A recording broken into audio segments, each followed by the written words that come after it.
Today I'm going to give you my opinion on creation. You'll take it as an opinion, but I know it as fact. And you'll all know about it. It's like 50 years from now or something, or 100 maybe. Probably after I'm dead and gone. But we all come from the black hole. Yeah, we all come out of the black hole. Out of the black hole, like this.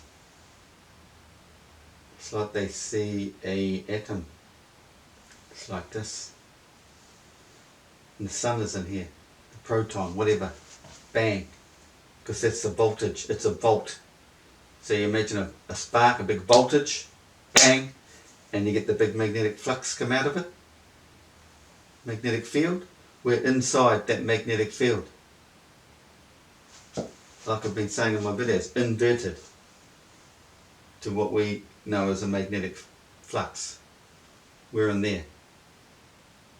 So we come out of the black hole. You've got the sun on the horizon of the black hole. That's the voltage. And we are fractals of light.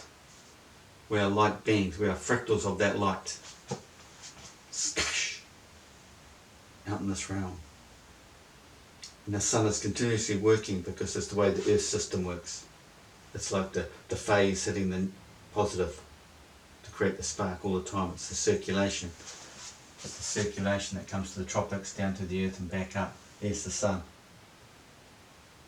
Passes by the sun to come down and around and back up and down.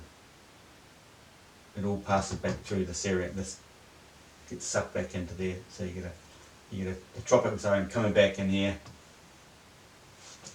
and the phasing or whatever coming up through this way. Always keeping the spark alive. So the black hole is at the center of creation. This is the magnetic field, and we live in there. This is the donut. So imagine it just exploded out of the center of the donut. So it's just out like this. So because we've come from the center, everything in our realm is all around us. We're looking out and everything is around us. See the horizon all the way around you? You see the celestial bodies go up and over and down around you.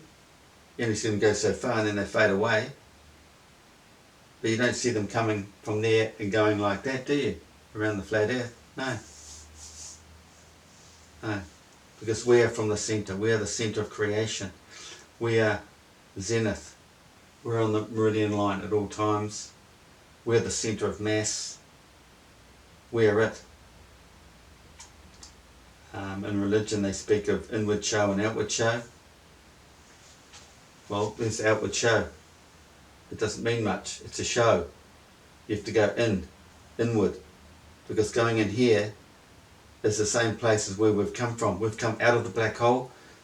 It's like the imagination, your conscious state, dream state. It's in there. It's going into the black hole. And we've come out. So nothing is actually physical in our realm. It's just due to our five senses and imagination. It's the same thing. We're fractals of Earth. So Earth has created us. We've come out of the black hole. And we're fractals because we have the same thing inside our brain. The center of our brain. That's what all religion's talking about. That center space in your brain. That's your Jerusalem. Solomon's temple.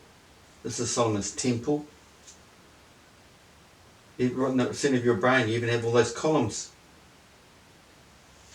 Columns in the center of your brain. You have all sorts of things that match religion. The Egyptians have left everything. It's all to do with the head, isn't it? They know something happens to the brain when you wake up. That's why they do away with the brain. Keep all the other organs in jars and containers and whatever. But it's all about waking up. It's not waking up after you're dead. It's your second birth during this life. It's spiritual awakening. That's why you're born to a virgin. There's no woman involved. There's no physical birth. It's a spiritual birth. And the female involved is the moon. Isis. Plenty of other names for it. It's all about the magnetic field of the moon. And the state of the earth at its equilibrium, equinox. the strongest magnetic field is at the equinox with the full moon, and at between 3 and 3:30 in the morning. It's all about the stars. We are from the stars. When you're born, when they talk about zodiac signs, you can't just focus on the 12 zodiac signs, whether you're a Capricorn or a Pisces or whatever.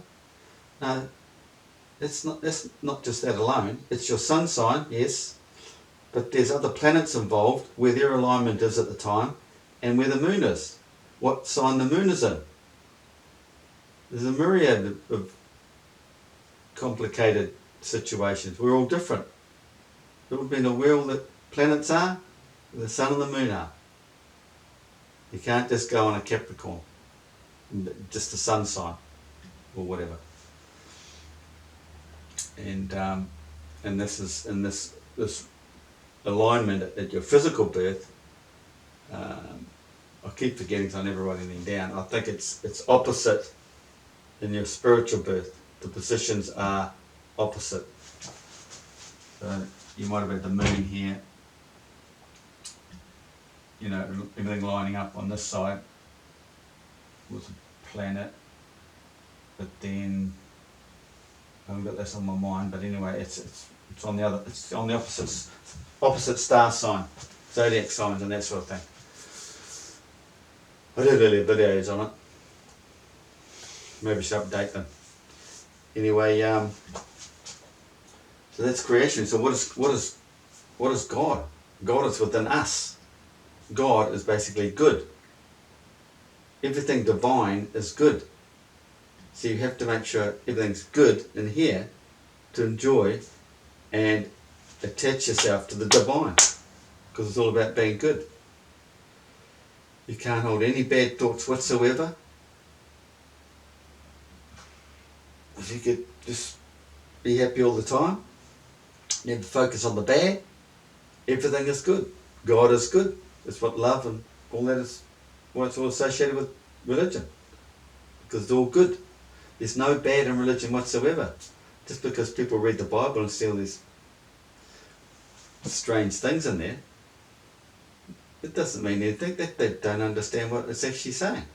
It's probably put in that form because we are born into darkness. No, it's complicated trying to explain that, but basically,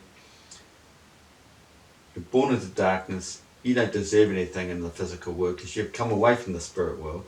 For some reason, you've come down here. You're being punished for some reason, I don't know. And but you have to seek the truth. It's like a game. You have to seek the truth to obtain the truth. If you're not seeking it, you don't deserve it. That's what religion's all about.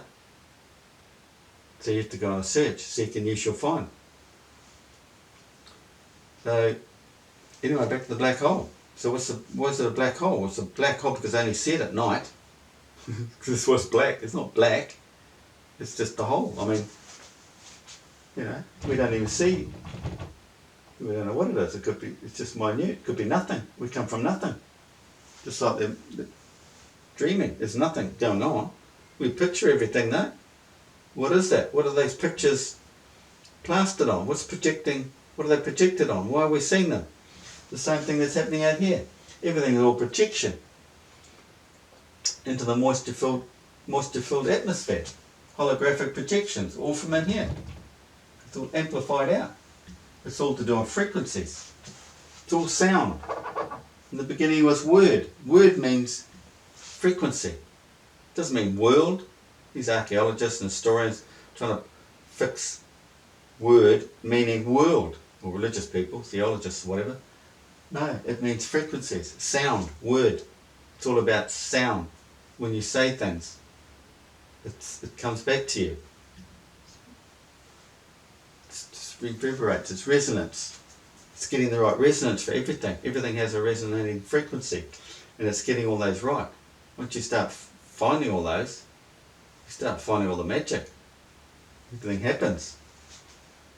But it's all based on magnetic fields, because we live in a magnetic field. It's the magnetic field around the sun. And you could look at it this way, that it happened in a split second, the explosion, bang, and our whole existence is all within a split second. But this is why man was created. He was a walking two-legged creature instantly, like this, because we're all from above here. It's all light, it's all energy projected down onto the earth. We're only made physical with our five senses. We're all fractals of the sun, of the light that's come out of the black hole. This is a bit deep.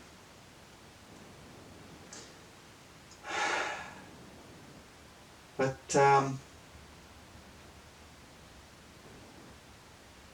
go deep into religion and all that, it's all telling the story.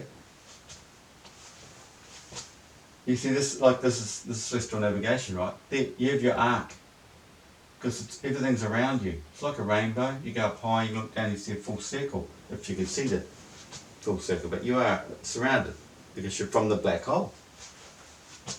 Everything comes back to your circle. So bring all that back down. There's your circle, and that's what's come out of here. Created our whole realm. As a fractal of, bring that down, there's your horizon. Where's our horizon? Only 5k off, 5k off, isn't it? For some reason in Christian texts, Egyptian texts, it's like the ancestral bodies are 200 miles away. They'll always be 200 miles away. So no matter where you move, they'll always be 200 miles away, because they're only projections. I mean, the only way to start blocking them is you get up here.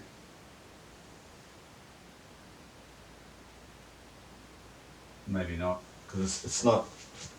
It's energy. The sun is in many places, but only seen in one by you. I mean, it beams its light around 24/7, but it's within the electromagnetic field. It's everywhere. On the daylight side, it's just resonating frequencies, but it's like a focal point, seen in your focal point as it beams around the earth, like a clock.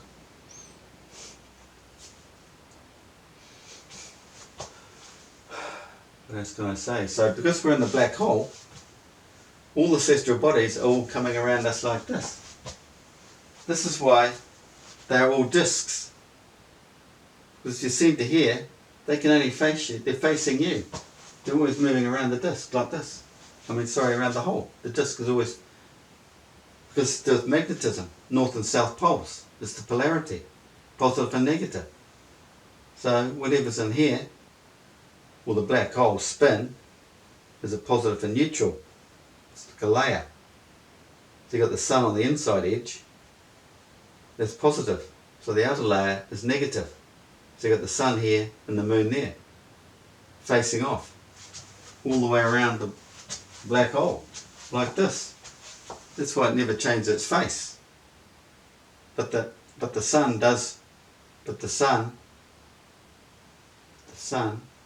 will stay there, and the moon. See, the moon doesn't move, it stays stationary. It's got an axis point that stays there, just turns like this. Because it's basically turning with the magnetic field, the big vortex. It's a big vortex. So the sun's locked in there. The moon. But the sun is in the centre. It turns quicker than all these other bodies just outside of it.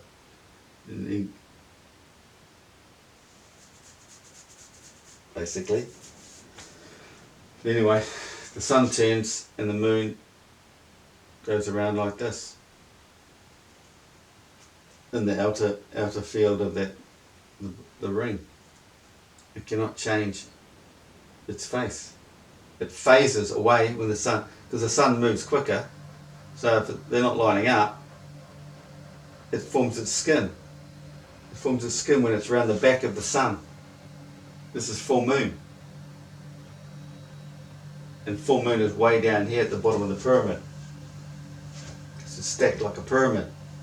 It winds its way down and around the pyramid down here. So it's full moon, sun's facing that way, moon's facing this way. So we're inside the black hole too, so we're looking at the face of the moon. We can't see the face of the sun today because it's facing the other way. It's like this. Sun comes around, catches up to the moon finally, and what happens while it's turning around? The moon's wound back up again and comes straight back into the face of the sun. Bang on, new moon. You don't see the sun and the moon now, the moon's phased out. Phasing out, it's dissolved, you don't see it. It's all in physics. It's a chemical reaction.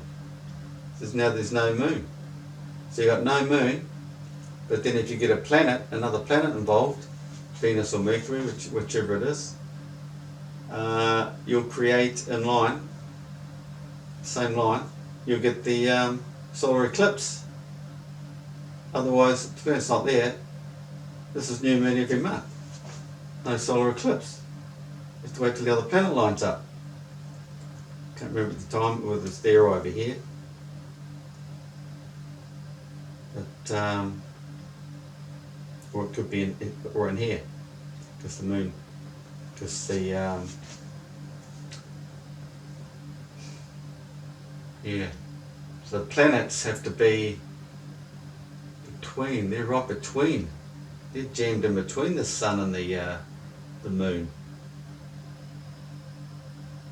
Possibly. But the moon, so the moon goes around all the planet, winds down around the planets. The planets are stacked in here like a pyramid, and the moon winds down around them. So it must work like that. I don't think it's on the inside of the pyramid coming up. Then again, it could be. I mean, look at the pyramid, the Great Pyramid. You got the Queen's Chamber and the King's Chamber.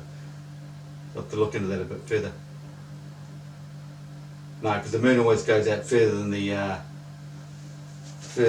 ecliptic, doesn't it? The furthest point. So it must be on the outside.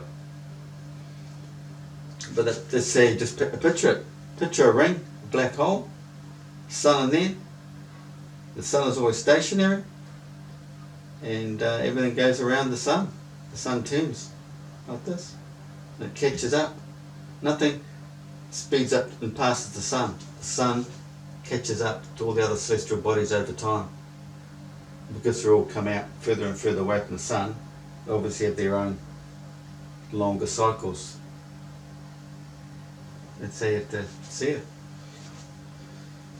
So we're off from the black hole. So it's not hard to imagine, if you know what dreaming's like. You go to a place, well, we've come out of the ultimate place, the father of that place. We are the sun, is the father. We're just a fractal of, there's the father, there's the creator, black hole.